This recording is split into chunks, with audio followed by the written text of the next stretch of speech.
welcome back to Medieval Dynasty. So, we left off with Alwin in tow. So, here is our lovely chap, Alwin. And we are just gonna have to have a long walk. So, seeing as we're in this sort of location, we thought last episode that we could go and have a chat with Sambor. So, that's what we're gonna do. And then if they send us back to Gustovia, then we'll go to Lesnica via Gustovia, possibly via our village, and maybe we can build another house and then get more people. So that is the plan. If it takes us via Turkey, then we shall go this way around and obviously avoid our own village. So let's, without any more delay, let's head over and have a chat with Sambor. Come on, Alwin. Let's go. It is a little dark, but luckily the snow seems to brighten things up a little bit, which is useful, to say the least. But we need to just keep an eye out along this sort of road for Wysant and wolves. I don't know if we've already passed the white. Nope. Okay. Yeah, so there is Wysant around, because we seem to have just spotted it. I don't think we've got. I mean, I don't know if we can try and take on a Wysant. We do need to kill one eventually, but I haven't actually spotted one here, so I don't know where the Wysant is. But yeah, we could try and take on a Wysant if we see one. I just don't think we're going to be able to, because the crappy arrows that we have, even with the crossbow, because we don't have any metal. Whoa, okay, walls. Yeah, okay. Okay, Alwin, be careful. I shall show you how to deal with.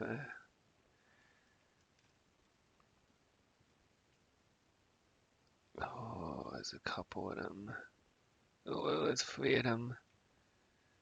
Oh, in a close proximity. Okay, F5.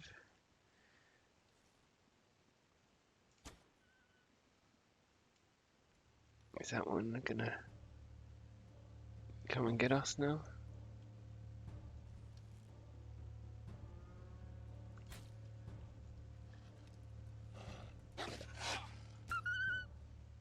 We did come and get us eventually.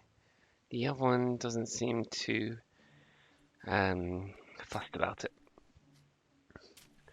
So we can get some meat. We do need to have some food, to be fair, as well. Let's see if we can get this one as well. Just don't move, please. Oh, good.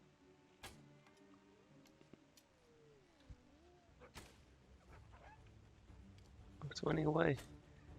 Ah, thought. Oh, it died. We did enough damage to it. So that's the 3 wolves. At least I'm getting a little bit better at this hunting business. Seeing as we did almost die to the wolves.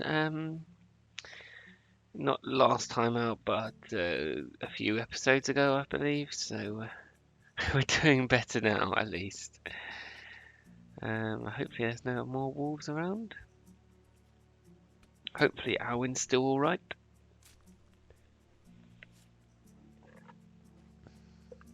We are quite encumbered. Do we have enough sticks on us to make a fire? No, we don't. Okay, get a load of sticks. Why do we have so much on us? What are we carrying, which is so heavy? I'm gonna have to have a look at that. Nope. Boom, boom, and boom. Campfire in the middle of Wolf Country. We've got a lot of meat on us. 43.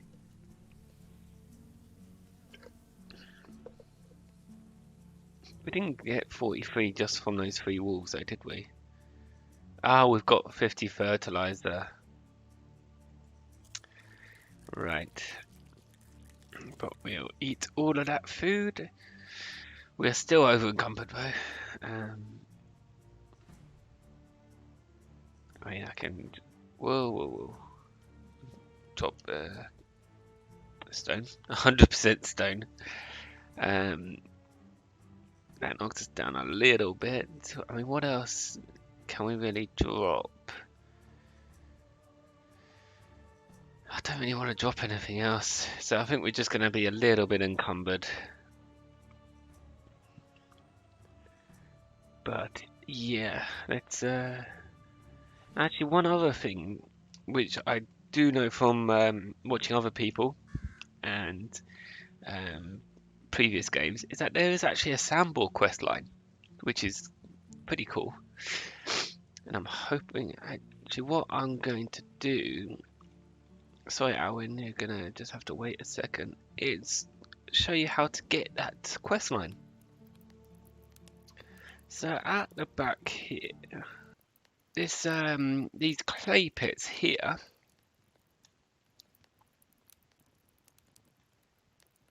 yeah, here we go. These clay pits by Sambor's house. So we are literally a little bit to the northeast of Sambor's house. There's these wooden figurines. So I'm just going to pick up a few of them. I think there's quite a few. I don't know how much there is, or how many there is. Oh, actually, there's a spade as well. And clay. Screw it, we'll take those as well. Why not? We are quite heavy now, though. But if we then go and have a chat with Sambor, there's some more of them as well. There's quite a few, actually. We should be able to start a quest. A quest line for him. I don't know if it'll work with the fact that I've already got the Unigos quest. I'm going to have to wake him up, so he's probably not going to be too happy. I think you're lost, boy. Sorry, I didn't mean to Wait a second, look me in the eye and stop shivering for crying out loud. Huh? Black and blue. You're Jordan's family, aren't you? Yes, my name is Vasimir. You must be Sambor then. Oh, so we haven't even spoken to Sambor yet. I thought we did at least like a little bit, but this is the first time we're having a chat with Sambor. And how do you know that? I was talking with Unigos. He told me that you were part of the Reminders as well. Part of what now? The pack? The one with Unigos and Jordan? Never heard of this idiotic name in my life. Oh, sorry, maybe I've made a mistake. We were called the Undying Fist. Now that's a whole lot better name.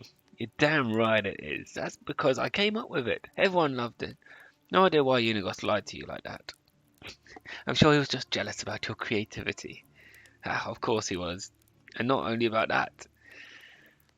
Anyway, I'd love to hear some stories about my uncle and the pack's adventures all together. That's an amazing coincidence because I would love to spend my time telling the old tales by the crackling fire. Oh my, really? Oh dear. Rasimir, so naive. No, leave my property and forget where it is. Oh, come on. It will only take a moment. A moment of a moment, really. Just tell me, what was my uncle like? How did you become part of the Undying Fist? And what did you exactly do as the pack? You don't know what we did? Unigos didn't get to that part. Alright, but be quiet and try to be less annoying. Where should I begin? Right. It all started when Jordan left his home. He was 18 at the time, if I remember correctly. That clever bastard was always too big of a fish for his birthplace, and he knew that. Left as soon as he could, but cleverness at such a young age always means two things: being arrogant and hot-headed. His plan was to set out on a big adventure. That's it. Pretty detailed, huh? A path like that is paved with skeletons of young idiots, but none of them was Jordan. Either way, he was wandering for days. Days soon turned into weeks, and his rations into dust. He was useless as a hunter, back then at least, so berries and mushrooms was all he could get. So obviously he needed some coin. He came across a manor with orchards so vast they seemed like an ocean. Jordan hired himself there. A week of back-breaking labour had passed. His hands were covered in blisters, skin red from the scorching sun, knees pulsating from pain. I must say, you really are an amazing storyteller. I wasn't expecting that. Shut up. Do you want me to finish? Where was I? Oh, right. He was exhausted from all the strenuous work he's done. Went to the Lord of the Manor with a smile on his face to collect the payment. His stomach was already full with the fantasies of all the delicious treats he was dreaming of buying. And all of that was ruined by the hand of the Lord holding a couple of lousy coins. Jordan was furious. That was merely a fraction of the pay he was supposed to acquire. He started shouting at the Lord, demanding justice. Peasants were just flies to the Lord, disgusting, replaceable insects. And what do you do with a fly which buzzes too loudly? Both of the Lord's palms struck Jordan's ears with the strength of an ox. Jordan fell to the ground, stunned, and the Lord's guards threw him out of the manor like garbage, stealing that few pathetic coins while doing so, if I may add. It wasn't until the evening when Jordan regained his hearing, and with it came a fervent thought. A thought of revenge. Dramatic. Your uncle was quite a capable fighter when I met him 10 years later. But he wasn't back then. He knew the guards would massacre him if he only came close. So he needed to find another way to fulfill his vengeance. Jordan was always ambitious, but that hatred fueled him like nothing before. And what happened next? What came later was me becoming bored of this conversation. Go away! No way, you can't leave me like this. I can do whatever I want. Scram, I have things to do. What things? I'll do anything you want. Just please tell me the whole story. Or screw your things. Screw your things. Huh? You really do have Jordan's blood in you. You're right, screw my things. They're your things to do now. What do you mean? I mean, I'll finish the damn story when you do what I tell you to do. Understood? Oh man, this guy. Just say what needs to be done, you won't regret it. Here, grab the shovel. It's a piece of crap, but it will do. There are clay deposits behind my house. Oh, which we've just been to. Go there and dig up some clay for me. Clay, that's your pressing need? You have pottery addiction or something? First of all, I don't need to explain myself to you, child. Secondly, it's for medical purposes, and that's the answer that will fully satisfy you. Got it? Whatever you say. Okay, so we actually have enough clay on us. Oh, come on. Alwin. Alwin. Jeez. Stop playing games with me. Just locking me in the house. Jeez. Okay, so what I'm going to do is actually just drop the 50 fertilizer for now. Go and dig up some of these things. So he actually gave us a wooden shovel, and we did manage to pick up another wooden shovel as well. So we've got a couple of wooden shovels now, but we need to dig up some clay deposits. So annoyingly, I can't shovel and have the torch at the same time, so it's a little bit annoying, but you can't actually see what you're doing. Sorry about that. But yeah, here we go. So we've got some more clay. Delivered to Sambor the clay. Yeah, that is still there. Because he's asleep. Oh, we didn't. Should have gone to sleep when I had the fire, but oh well. You have it? Here's all the clay you wanted. Will you finish the story now? Alright. So, as I've already said, Jordan wasn't much of a fighter back then. He didn't have any money, nor connections. But he had one thing, an unusual ability. You see, from an early age, Jordan was an exceptionally good liar. No sweaty palms, no voice cracks, no tells really. Calm, steady breath, eye contact held all the way. We listened. He eventually managed to handle any kind of pressure, even in the craziest of situations. But it wasn't that at first. He felt no pressure line, no stress at all. It was as natural for him as breathing. He had absolutely no remorse. That's very interesting, you know. But what happened with the Lord? I swear, you little brat, interrupt me one more time and you will meet my wrath. Relax, big guy, I'm all ears. He came up with a plan so immensely moronic and unrealistic that it's really hard to believe that it worked so perfectly. At first, he convinced the nearby town's tailor to sew him a whole set of clothes worthy of a most wealthy nobleman. The finest of fabrics, silken threads, you name it, horrendously expensive. So how did he manage to afford it, you may ask? It's simple. He didn't pay for it. So he stole it? I said no such thing. Jordan wasn't a thief, not in a traditional meaning of the word at least. Apart from that, did I finish the damn story? Well, wearing his new clothes, he travelled to the castle of the king of that realm and entered it. Okay. Now I know that you're making this all up. That's simply impossible. You're absolutely right, it is. It's mad to even consider trying to pull that off. But Jordan, he just walked straight in. I don't blame you for doubting me. Damn, I would have been first to doubt a thing like that if I didn't see him doing it hundreds of times later with my own eyes. Anyway, he walked right into the castle, and once he was there, he followed through with his plan, which was bedding his wife. Whose wife? The king's. The king's wife? Mm-hmm. So, the queen? Indeed.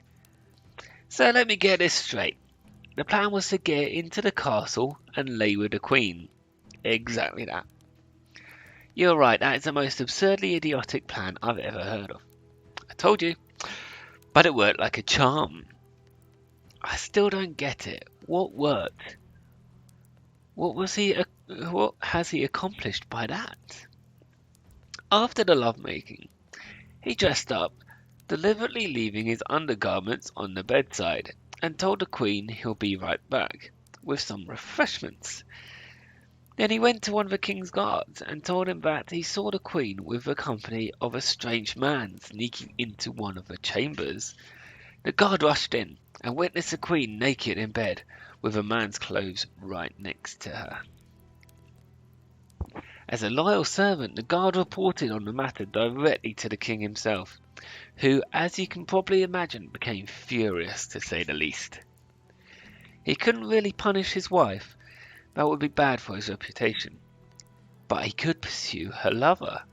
Unfortunately for him, at this point, Jordan was long gone from the castle, riding a beautiful bay mare he borrowed from the stable into the sunset. I still don't get it. You see, the king didn't catch the filthy seducer, but it didn't mean he couldn't track him down and find him. To do so, the only track he could follow was the one thing that Jordan left behind, except his undergarments and the pleasurable memory for the queen: his name. Not his real name, of course. The name he used when introducing himself to the Queen was the Lord of the Orchards. Precisely. Now you get it. Ah, that's incredible. The Lord's head must have left the company of his body pretty promptly, or didn't I get on it? Let's see. Go to the first one. He didn't get killed. That wouldn't be in Jordan's style. The Queen begged for his life to be spared, so the King threw him in the dungeon, where he spent all the days he had left. Jordan was amazing. All that with just the power of his wits and speech. He surely showed the Lord that he shouldn't have wronged him. Don't get the wrong idea about his reasons. Jordan didn't get through all of that just because of what the Lord did to him. You see, the Lord was a cruel, merciless brute. He mistreated all of his subjects, killed for fun. People used to call him Laundryman because one of his habits was drowning his bastards in the lake right after birth, like unwanted kittens. That is horrendous. Sounds like he deserved what's coming, eh? Jordan needed to stop him, and he did. But that's not the end of the story. After the Lord's capture, someone had to take his place. He didn't have any rightful successors, but then, with just an uncannily perfect timing, came a distant cousin of the Lord's. A charming young man with 2 different eyes. You have to be kidding me. He easily acquired all possessions of his sentenced relative, but Jordan didn't want any of that. Not for himself. So he took only 3 bags of coins from the treasury and left everything else in the hands of the peasants. They were elated. He is still probably worshipped there. I can tell you that. Oh, and one more thing. Why 3 bags, you might ask? That's easy. One for the tailor, another one for the stableman he took the horse from, and the last one for himself, with the exact amount of coins he was rightfully supposed to earn for his work at the orchard. I told you Jordan wasn't a thief. And that was it. He mounted his beautiful mare and left the realm, continuing his adventures. At least that's the story he used to tell us. So nothing of that may be true at all. But that's just how it was with Jordan. Now I understand what you and Unigos were talking about. He really does seem surreal. I've never met anyone else like that. Now don't get me wrong, he had his flaws. But the things he could do. His tongue wasn't even silver. It was made out of pure gold. But wait, you didn't tell me what was the purpose of the Undying Fist. Oh, I thought it would be obvious now. On that day, Jordan's mission was born. He knew that the spoiled, rotten elites like that was scattered all around the world, draining life and dignity from the hard-working simple folk. And that he was capable of stopping them. To some extent, at least. So that's exactly what he started doing, overthrowing corrupted laws and giving back to the community. He sounds like a hero, a true hero. Sounds like Robin Hood. Well, it wasn't like that. I mean, yes, I guess you could say that. So how did you join the pack? Jordan was working solo until he met Unigos. That rat's agile fingers could work where Jordan's tongue didn't. And then they needed someone with other talents they were lacking. Like strength, manliness, bravery, independence, gallantry, integrity. Right, I think I get the picture. So they recruited the best there was. I was between jobs at the time. So I gave him a chance, and finally the pack started to really make a difference. But I don't like to brag. Oh yes, I've noticed. Humble to the bone. Thank you for noticing. He obviously doesn't get sarcasm. People at my level don't need to boast about our skills. Just like the sun doesn't need to prove it's bright. Anyhow, I've already spoke more words to you than I did in the last 5 years to anyone. So it's time for you to go. And preferably, don't come back. Ever. It was a great pleasure and a true Yeah, I don't care. Leave now. And in return for giving away my location, deliver this delicious meal to Unigos. It's his favourite. A knuckle sandwich. Do you want me to hit him in the face? Did I stutter? No, sir, of course not. Of course, sir. I'm on my way, sir. But he's still up, so what I'm going to do is now have a chat with Sambor again, and you can see this number 1 option. I found a strange figurine lying in the clay. A couple of them, actually. So if you press that, it starts the Sambor quest. Who allowed you to take it? It's none of your business. I had to. Such fine art should not be covered in mud. Or, well, it's so hideous I couldn't help myself. Let's go and be positive. Such fine art. You really think so? Sambor, it's honestly good work. Why would you throw it away? It's stupid. It's not. You should be proud of it. I certainly would. I was. I even tried to make a living out of it. What happened? In the whole valley there is really only one person that deals with artwork and ornaments of different sorts. Getting to work with her sets you really nicely in the business. But without her, you're nobody. And the main problem is that she's a complete and utter Sambor. Bloodsucker. All she cares about is money. I tried to cut some deal with her, but I had better luck negotiating with murderous degenerates. So the only thing those carvings are good for now is lying in the mud. Maybe I could speak with her. Ha, be my guest. Her name is Fenena. She lives in Denica. I'll try to talk some sense into her. Here, grab 20 more figurines if you feel lucky. I have tons of them. Don't lose hope, Sambor. I'll see what I can do. And there we go. You see, Sambor's story has started. And, Sambor versus Alwin. Who's going to win? Sambor! Sambor wins. Come on, Alwin. You're not good enough. Gee, just sneeze into me then, why don't you? Jesus. Haven't you heard of COVID? Dear oh dear. Okay, so I'm going to pick up the fertilizer and be quite heavily overweight. But we need to deliver a knuckle sandwich to Gustovia now to carry on with Unigos quest. So this has been quite a quest heavy talking sort of thing, so kind of punch you miss. Yeah, it's been a very quest heavy and talking thing, so I'm hoping you haven't got too bored with it. And what I'm going to do now is head down to Gustovia, and because it's going to take me an absolute age, I will bring you back when I get there, unless something else happens on the way. So yeah, I shall see you in a bit. So we finally made our way into Gustovia, and we have a disaster. Our village has run out of firewood, it looks like, up there, so you can see it has been slowly increasing. And so we definitely need to go back via our town and sort out that crisis. Now, we are in Gustovia at least, so we can sell a little bit to try and make ourselves a little lighter.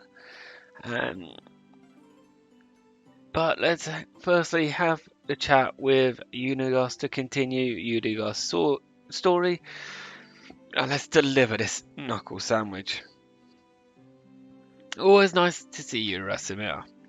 Unigos, hello, I've talked to Sambor. He's a real sweetheart, isn't he? The sweetest, like a jar of honey. Love being sarcastic. That's Sambor for you. I see, he did tell me about my uncle, though. The story about the Lord of the Orchards.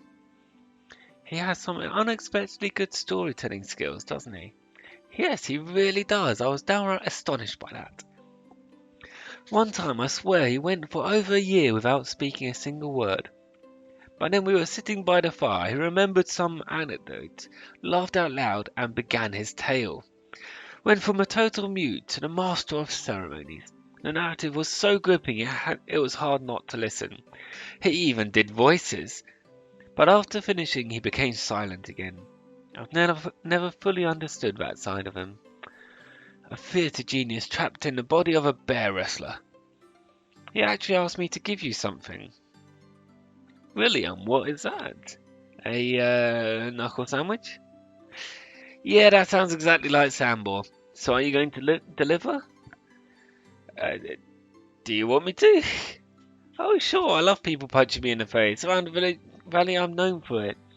Would you be so kind and do it for free, though? I'm all out of my being punched in the face budget. Okay, you're joking. I started worrying for a second there. Don't, Samba just likes to say crap like that.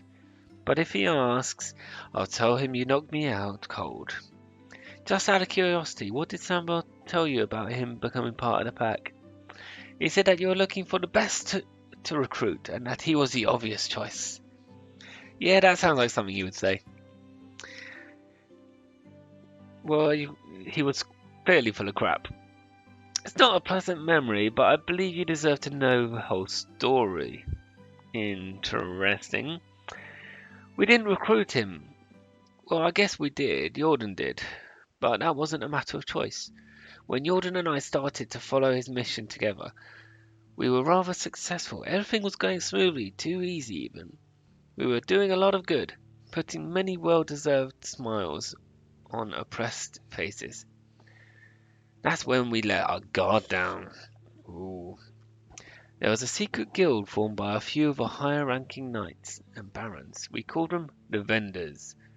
Bunch of really heartless bastards. Their most lucrative business was selling a living merchandise. And no, I'm not talking about animals. Please don't say it. Slavery was strictly forbidden in the realm. The Queen was adamant about that. Well, the vendors had their own set of rules to follow. They caged them like cattle, mostly women and children, forced to fight rats for the poor little rations they were being fed, or being given, in the damp dungeon they were held in. Read it properly, come on. The guild preferred quantity over quality, so they didn't care about diseases and they didn't tend to wounds. I think I'm going to be sick. Come on, Rastamir, you're stronger than that. Sometimes it took them weeks to get the dead out of the cages. Survival of the fittest, or rather outlasting of the least fortunate. It was simply horrible. If you ask me, all of the damn guild deserved a cruel and slow death. But that wasn't how we operated. Jordan made it very clear from day one, we were never to take a life. That was the most important of rules. Anyway, we managed to get everyone out. The carriages were full of broken people. Even the horses kept their heads low, mourning. The despair in the air was even more poisonous than the stench of rotting flesh. And in all of that, we forgot to make ourselves safe as well. The mercenaries caught us and brought us to the torture chamber. Yes, this gruesome place had even worse a room hidden inside. Unbelievable. The vendors weren't in a patient mood, so they sent their worst torturer right away. I was horror-struck, truly petrified. Could barely breathe. Jordan didn't say a word, just looked at me. His eyes were relaxed but focused. I realized he wanted me to be calm as well, but I just couldn't. He went first. The torturer strapped Jordan to a chair and just started swinging. His fists were like anvils. Every hit drew blood or broke bones. In a matter of seconds, Jordan's face looked like a bloody pulp. The only thing poking through it was his smile. It was one of many times I wondered if he was even human. The torturer quickly realized that he needed different tools for such unique specimen and went to grab his blades. That's when Jordan started talking. He was making him offers, one after another, but the torturer just kept carving his torso, like he was preparing a steak to be grilled. There was so much blood I could taste it in my mouth. I wanted to pass out, just to run away from all of that, but I couldn't. My heart was pounding way too fast. That's horrible. Suddenly the torturer stopped. He looked at me and back at Jordan. This was the only thing he said. If you're lying, You were going to watch me do the same to him. I was about to puke, but Jordan just nodded. So he untied both of us both and helped us escape. There were more mercenaries on our way, heavily armed. No one stopped us, even they were terrified of that guy. We managed to get out in one piece. Well, we managed to get out alive. Jordan's wounds wouldn't heal for weeks, and even after that he was scarred so badly. It looked like he had chainmail stitched to his skin. But we had escaped death, and its emissary became one of us. The torturer. It was Sambor, wasn't it? Yes. Now I understand why Sambor didn't want to tell the truth. It sounds absolutely horrible. To be honest, the nightmares of that night have never stopped. How could you want a person like that amongst your troop? You think I wanted that cutthroat anywhere near me? I couldn't get a wink of sleep with him around for days. I was constantly watching my back, watching his every move. So why didn't you blow him off? That's simple. Jordan made him a deal. Promised him the only thing that mattered to that brute, which was money. A whole lot more than what the guild was paying him. And a cut from every heist that we did. But couldn't you just pay him off or run away? That's not the way Jordan did things. He was a master liar, but when he gave someone his word for real, he never backed down. Besides, as we later found out, Sambor wasn't evil in his nature. He was just a true soldier, did what was asked of him. Jordan spent hours talking with him, explaining our rules of conduct. Sambor never broke any of them, not once. That's incredible. Your lives, I mean. I don't think I would have been able to handle all of that. Honestly, I hope you never have to. I've been through a lot, and after all these years, the thing I wish you the most is to have a boring, steady life.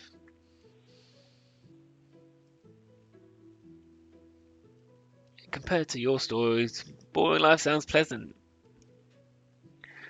Then I have a special request for you that will help achieve that boredom. Sure thing, what do you need?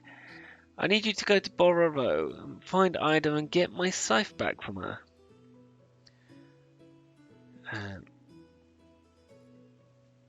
Oh, you need it for the. I have no idea what you're talking about. The beheading? Excuse me, do you think I'm the executioner? And on top of that, do you think people are getting decapitated with scythes? I think it would be best to get on my way to Borrow. Take care. So, we now seem to have actually got the smithy too. So they've been busy, which is good, but we need to do quite a bit now. We're going to park that quest for a little while. Let's just sell the clay, sell the fur,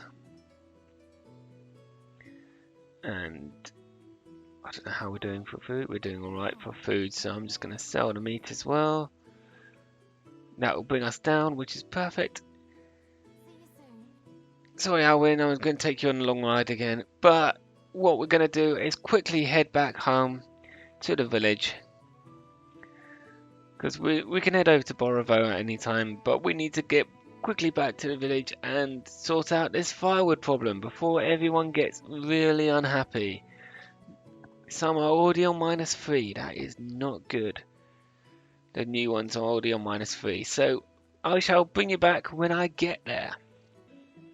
So I've got back to here. What I'm just going to do is take pretty much 60 logs for now. I mean, maybe we need to adjust that a little bit because we seem to be getting a lot more sticks than logs. It's always hard just to get the adjustment right for the resource gathering, but we're just going to put in 240. That won't be enough to last a day. I don't think anyway, so let's have a look. Maybe a day and a bit. So we need to just go onto the woodshed and maybe knock back that by 5%, bring that up by 5%. Yeah, and hopefully we can get enough for the next day of it. Let's have a quick look at our food situation as well. See, we've got 58 fish meat. What I'm going to do is take all of that and dump it in here because we don't need fish meat really. I'm just going to use it to try and get as much fertilizer or as much rot as possible. We're also going to just get a quick drink of, oh, here's some reeds then. Quick drink of water. What I didn't do is put the fertilizer back. Wasting time. Poor Alwin's probably just like, when are we actually going to go and see this person for the bow? Poor guy. Being dragged everywhere. So we've got these deer figurines as well, which we are going to need. And let's then head over to Denica now. Poor Alwin. Gonna get dragged to Denica for what do you call its quest? Let's actually put it on there. So journal Sambor's story, so we can actually see Fenena. Yeah. So again, I think we've done this run already. I think the only thing really is the boars. So I will bring you back when we're at Denica because it's a bit boring just watching me run around. See you in a bit at Denica. So here we are, arriving at Denica at sunset, or at least, where's the sun? Can't see, but it's going to be close to sunset. We did actually find something on the way, but it wasn't really worth bringing you back for. It was literally finding a cudgel, some stone, and an iron ore. Obviously, we'll keep the iron ore because that's quite useful. But I'll just sell the cudgel. And let's have a chat with Fenena. Whoa. Don't threaten her, Jesus. My time is valuable. What do you want? Wait, you're Fenena? And who did you expect? The Queen? Why are you wasting my time? An adult? Pfft, another one? Get out of my face, maggot. Forgive me, that's not how I wanted to start our conversation. But that's exactly how I wanted to end it. Please, I'm coming on behalf of Sambor, and... No. But... I said no. His figurines are crap. I won't make a profit out of them. I don't want to even have them in my stock. I'd lose all my credibility. I know they're pretty crude, but isn't that their whole appeal? Are you drunk or just stupid? Well, I'm not drunk. I don't want your crappy toys. You can't even make other animals. Just a bloody deer. Get out. Very feisty 15-year-old this. I thought you were a better salesman than that. What did you say? Nothing. If you're not able to sell them, it's no problem. Of course I'm able to sell them. I could sell freaking pine cones in a forest, loser. Just don't want to sell cheap, hideous trash. If you say so. Don't think I don't know what you're trying to do. The mud on my shoes is smarter than you. You know what? Let's make a deal. If you get me a special item that I have a buyer for, then I'll buy Sambor's sleazy carvings. You got a deal, Missy. What do you need? A unique potion. The elixir of cosmic might. And where the heck should I get something like that from? Don't be a wuss. I've already talked with Norbert in Baranica. He'll be able to make it if you provide the ingredients. Now go. You've annoyed me enough. I'll be back with the potion. So now we need to go to Baranica. Oh my god. So,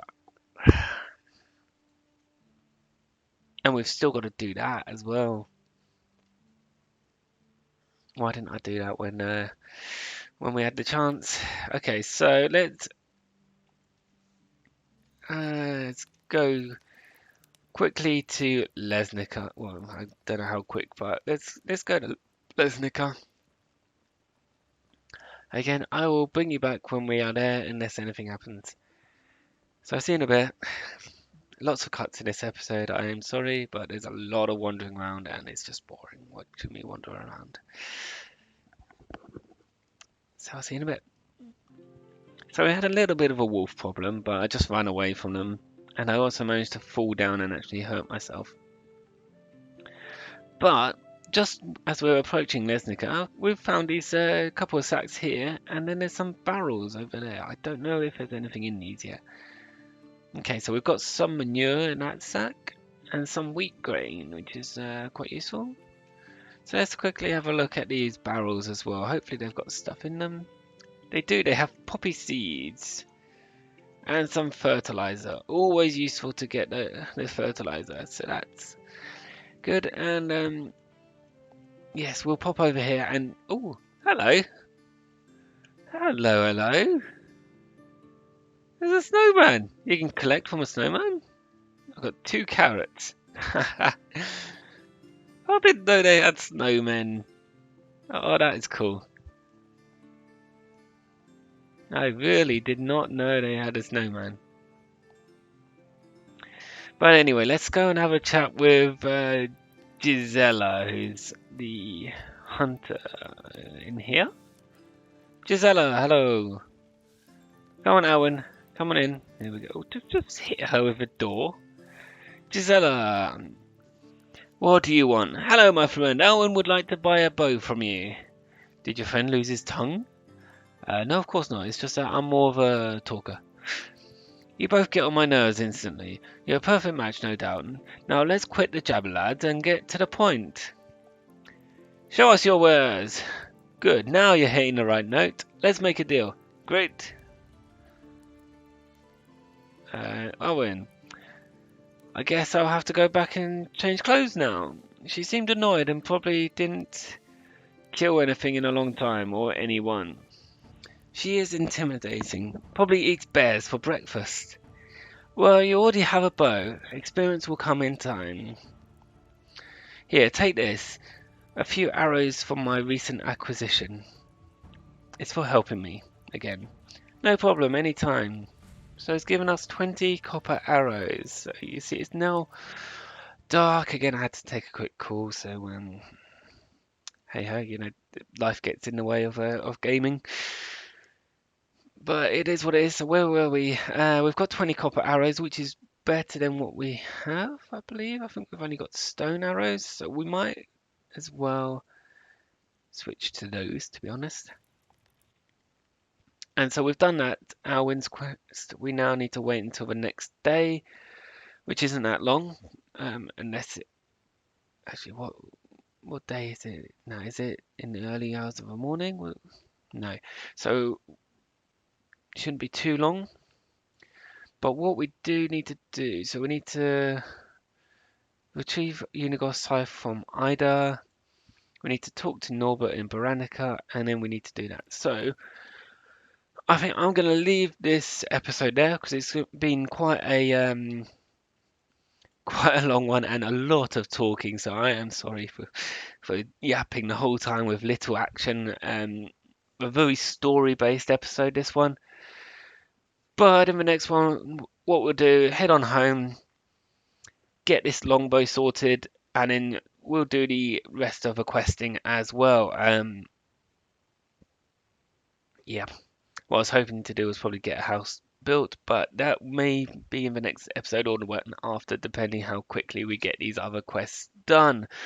Because it's getting on to the last day of the year, or yeah, of the whole year actually, and we need to make sure we get this longbow quest done, and I can't remember where to hand it in. So I will see you in the next episode. Thank you for watching. And yeah, I've completely mucked up that outro, but yeah, see you in the next episode.